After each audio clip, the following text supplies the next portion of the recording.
Bu ma'lumotni eshitib siz dahshatga tushishingiz aniq. Videoni oxirigacha ko'ring. Ishonish qiyin, lekin O'zbekistonda chuqurligi qariyb 2,5 kilometr bo'lgan g'or topildi. U g'or 1960-yilda ma'lum bo'lgan. Ammo o'shandan beri uni o'rganishga hech kim jur'at eta olmagan.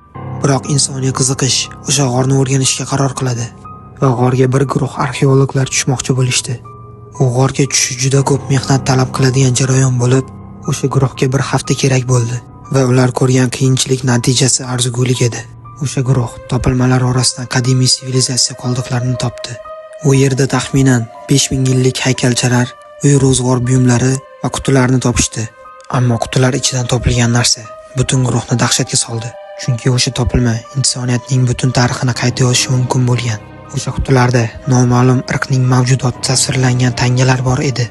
Lekin ular qanday jonzot edi va nega ularni bizdan sir saqlashgan?